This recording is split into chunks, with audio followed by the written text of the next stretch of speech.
Yay! All right. Good morning, everybody. This is Picklebilly Jan, and we're on Picklebilly Hosted Housing. And it is my pleasure to welcome Coach Matty Klein here to the interview process. And okay, so you've done 590 clinics, have taught 20,000 people pickleball. I know a friend of mine says, "Oh yeah, I was in Florida and I took a personal lesson with Matty." And I know people just love watching all of your videos. Thank you. Thank you. Yeah. Yeah, so, I put 150 videos on my Facebook. So if anybody wants to friend me, there's some space left, a little bit of space left, just Matty Klein, K-L-A-N. And you'll see 150 free videos. Yeah. Can I please get in there? Yeah, you're already in. Okay. I already friended you back. Okay, good. Yeah, so we've taught in 29 states as well. We have 31 left, and that's our goal. Our 5th cruise is coming up the end of January, and I don't know if you can see this, but you can kind of tell me if you can read it all. Okay, so it's on it's Royal Caribbean. Yeah, it's Royal Caribbean. It's January 30th through February 6th. It's our 5th cruise. We started pickleball on cruises about 6.5 years ago on the MSC Divina, and then went over to these ships, and now all the ships are starting to put pickleball on. So we're elated. We're so happy every time we go and teach on the ship. So just get a hold of us and we'll sign you up, get you signed up. Yeah. Well, I mean, there's nothing better than, in my opinion, than traveling and playing pickleball, because I love traveling. I love seeing, different famous places or museums and going out to eat. But I love playing pickleball. And so the idea of doing both of it, and it's just like, there you go, win-win. Oh, it's awesome. And we went to Puerto Rico 2 times, and we played off the ship. So we had a place set up at a tennis club. This time it's going to be St. Thomas. I believe we're going to go off the ship, and they have dedicated courts. So just look us up on pickleballcouple.com also, and you'll be able to find information. Just contact us and write us. So that's what we're doing. Matty, I need some help here with some pickleball. Oh, absolutely. So, when I have experts like you here, I'm going to, ask you for some tips. My pleasure. My pleasure. Okay. That's what I'm here for. Okay. So I was playing yesterday, and my group, I noticed that they loved going for that hard shot. They just love it. And I would watch. They would hit it hard, and then it would come back maybe twice as hard, and then we would lose the point. But it just kept happening. They just felt like they had to bring all their energy and their power and their muscles to the game. So can you please talk about that? How do we convince them that we need to really develop, embrace, and harness the soft game? Can you talk about why that's important? The soft game is extremely important because every shot should be down to the toes in this game, making people hit up on every ball. So if you hit hard, you take a big swing, or you hold the paddle too tight, the energy of the ball is going to stay up in the air, and that's the last place you want it to hit when it comes back to you. Because everyone should be thinking about putting it to the left person's left foot, the left person in front of you, left foot, because most people, over 80-something%, maybe even 90, have a worse backhand than they do a forehand. So if you put it to the left person's left foot throughout the whole game, they will have to hit up on that ball. The other reason you're putting it to the left person's left foot is it's the middle of the court, where it's only 34 inches in the middle of the net instead of 36 on the sides. So those one-shot wonder people that hit it as hard as they can off your right shoulder and your left shoulder, I don't think their batting average is very good. So keep it down the middle, keep it to the toes. You have 10 feet in each direction to make a mistake if you put it down the middle. And the best is you're causing confusion, especially between married couples, because they never talk. It's a joke. Anyway, married couples do talk. I know my wife and I do talk when we play, but it took a while. So keep the ball down the middle up until you hit a level where you can do 9 out of 10 shots. I mean, if you watch the pros, and the answer to your question really is, have these people watch the top 20 pros in this game, and you're going to see slower returns.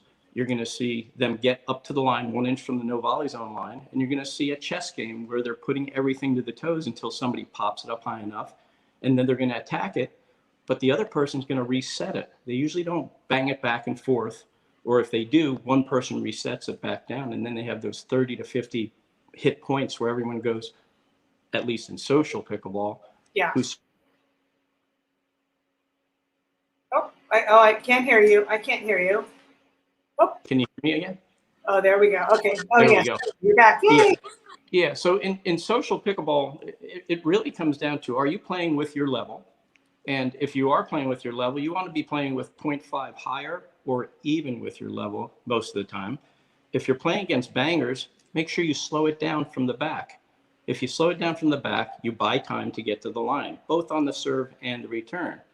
The return's important because they're serving and you don't want them to get a point. So if you slow it down, you can come up and join your partner and you touch everything to the toes. So those bangers, do you know how to read an out ball? That's another question. How many people are hitting balls that are out? They're all the way at the back and they're hitting balls that are up in the air about 3 feet, 4 feet when they shouldn't be. And would you like to know how to judge an out ball? Okay. I do.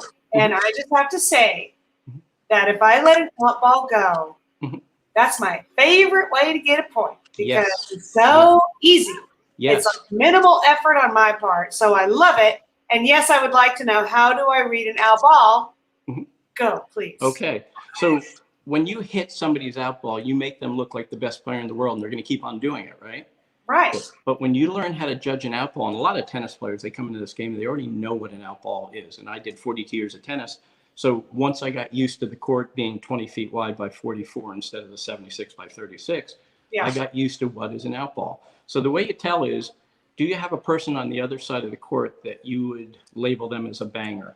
Okay. Have they ever hit a soft shot in their life? Okay. So you have somebody that hits hard. Do you think they hit the second shot harder or softer? Harder.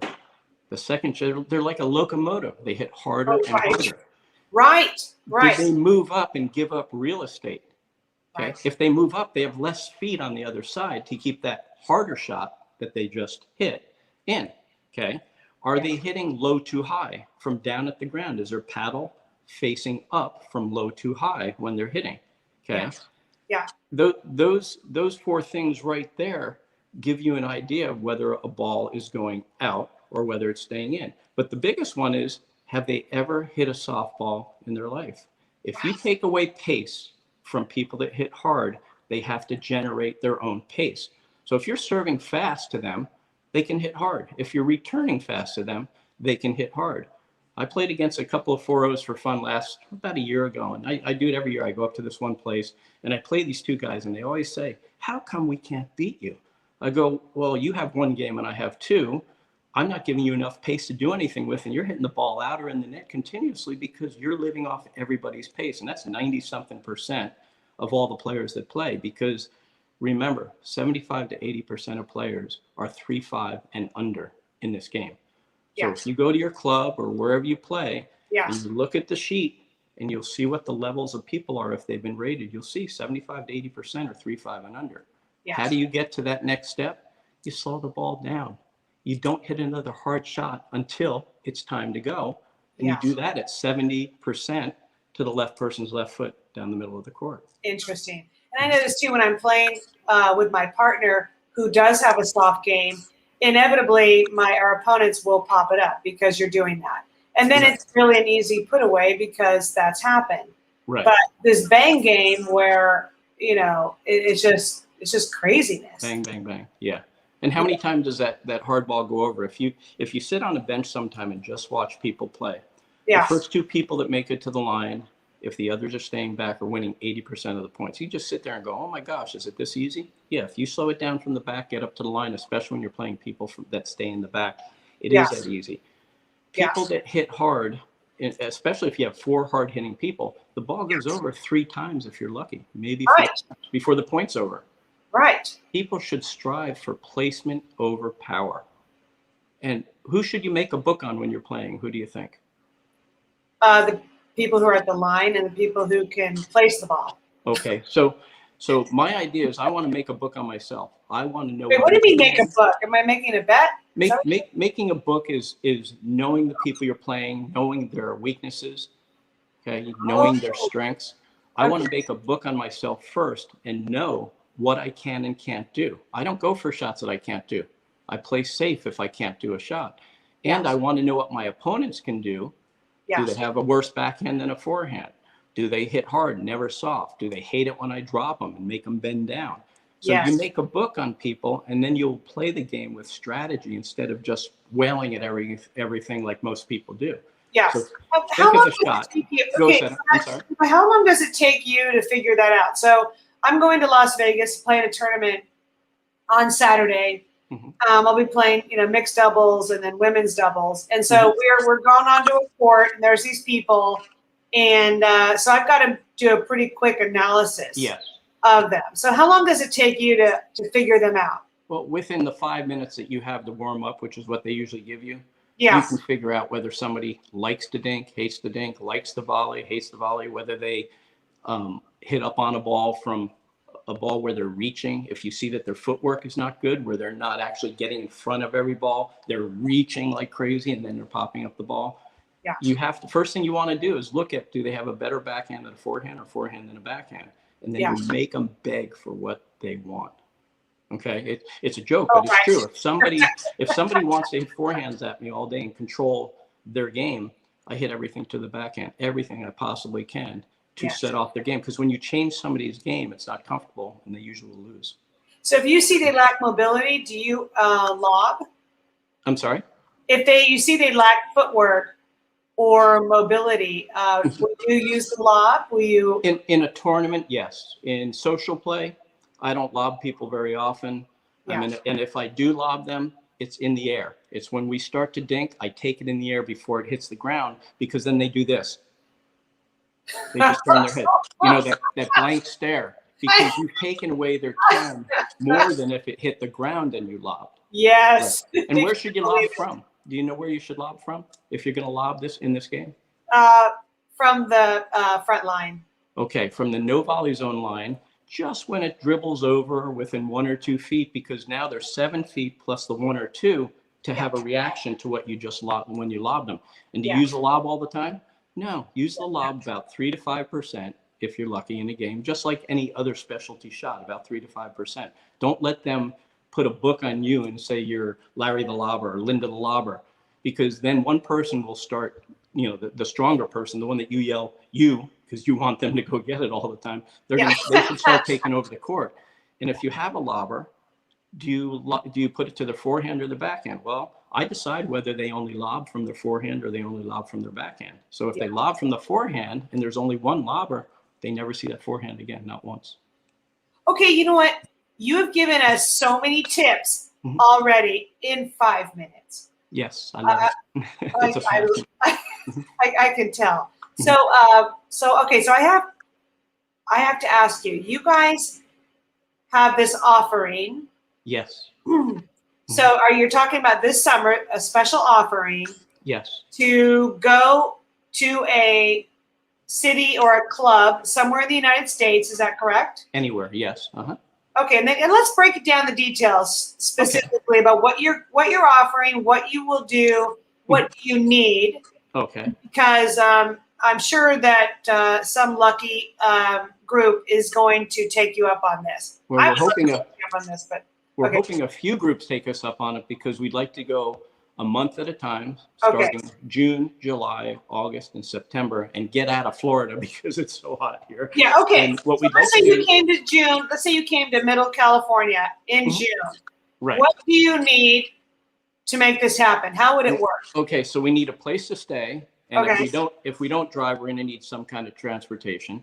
Okay. And we talk about a small salary, because what we want to do is we want to do clinics at least 2 times a week. We want to offer private lessons. We want to bring up your club 0.5 to 1 whole point in that 1 month. And I know we can do it because we've taught 20,000 people, and we brought people up to 5.0, plenty of people that were down at the 3.5 level, and then they started to move up. Yeah. So we just need you to write us at pickleballcouple.com or on Facebook, Matty Klein.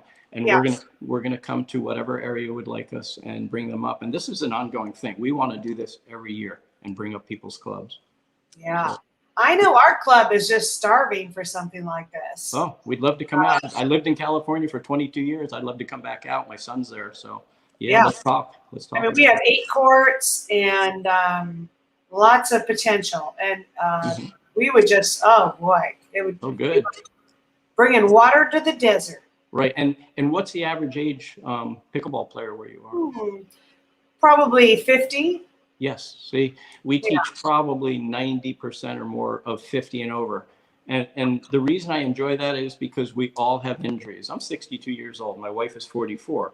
She doesn't have the same injuries that I do, but I see people with knee injuries, back injuries, shoulder injuries, wrist injuries. Yeah. And I do, before we get off, want to talk about safety, if I may, because it's a passion of mine, something to help everybody. Okay. I can do it in 1 minute. So here's the thing is that, okay, so, all right, so just give us the website again. Okay. I try to keep these about 15 minutes because people's, you know, they're just inundated with different things to look at. Yeah. So pickleballcouple.com. Okay. And then your videos are easily accessible on YouTube. Over 150 videos on Facebook. They're on Facebook at Matty Klein, but I do put some on YouTube, and I'm going to keep adding the ones that I have. Okay, but you're on Facebook. Okay, to get the interviews. Okay, and so let's go ahead and wrap it up today with safety. Yes, and that is, you know, with the average age, you know, of people playing, injuries are really prevalent. So. Yeah, it's unbelievable. The doctors love us. Believe me, that's what they tell me. They love pickleball players. So safety, number one. Wear glasses. I know 2 people that are blind right now in one eye because they played pickleball continuously and finally got hit, and that was it. You get detached retinas, all kinds of eye injuries. Number 2, don't back up. When you get up to that no volley zone line, don't back up. Turn sideways, point, and follow your finger, but don't back up. I know so many people that have fallen, broken their wrists, their hips, all the injuries, hit their head. It's not worth it. Drink plenty of water. Don't get dehydrated. Add some electrolytes. Wear proper sneakers. Don't wear thongs onto the court. If somebody says ball on, stop. I don't know how many people don't stop when the ball's on. They want to play the point, and I've seen people snap their ankle. Yeah. Number 6. Let me see. I said the glasses. Okay, I'm pretty much almost there. Let me see. Suntan lotion, especially where we are. We have plenty of people getting melanoma. And also, with sunscreen, it needs to be reapplied every 2 hours. Yes, it does. Because I'm good about it. I put it on before I go. Yeah. And so every 2 hours. And it has to be a high number too, or wear those shirts. They're 50 UV or whatever. Yes. Call ball on. Yes. All the time. Call ball on. Don't run up. I have a video of me playing with my wife hitting, and this lady runs right up, right in front of my paddle, and picks up a ball. I'm going, what? Just had to call ball on. Yeah. And then the big pet peeve, which is not a safety issue, but in a way it is, if a ball rolls up to me, how many people have you seen just take their paddle and hit it back to the person on the ground? I hate that. Oh my gosh, I am so with you. So don't, what you want to do, this is very helpful. You pick up the ball. Everybody, I love this. Oh, thank you. I love helping. So you pick up the ball and you go, who's serving? And they'll put their hand up. And now you didn't mess up their point by throwing it to the wrong person and then missing it going to the other court. It's just common. It's a courtesy. And I understand that when you start playing or within first years, people aren't thinking about that stuff. But it's just a pet peeve of mine. I like to pick up the ball and go, who's serving? And then they love it and they start to do it. Okay, here you go. Here's next level, Matty. Next level. Okay, here's the concept. So I play with a partner. The ball is over at her feet. She reaches down and then just shoots it over to me with her paddle on the ground. Okay, so there you go. Versus, like when I get it, I'm thinking, I love my partner. I'm already bending down to scoot it over, but I'm just going to pick it up and go, all right, partner, here you go. Yeah. It's a little way of showing my partner respect. Right. And so there you go. It's a pet peeve, but I like it. That's good. Hey, you know what? You are a plethora of information. Oh, yeah, I can go and go. No, I need to have you come back. We need to do this again. Oh, love to bring my wife, Yeah. Coach Mei Shin, too. We're both IPPDA and PPR certified as well. How about next time, let's interview both of you so we can get to know your fellow coach and wife. And that'd be great. That'd be wonderful. That'd be great. Yeah. So thank you so much. All right, Matty, good luck. Are you golfing today? Yes. Well, I already golfed this morning. I'm going to practice driving and hitting off the mat as well. And then tomorrow I'm golfing 3 times. What? Yeah. 3 times. Okay. Yeah. I'm trying to get good at golf like pickleball. And it's the most frustrating sport because I thought it was easy because the ball's not moving and you're not moving, but that's not the case. Yeah. Oh, I golf too. No, I love golf. I love it. Yeah. Yeah. Okay. Thank you, Matty. Oh, you're so welcome. It's nice Yeah. talking to you again. Thank you. Have a great night. Have a great Yeah, day. you too. Bye. Okay. Take care. Bye.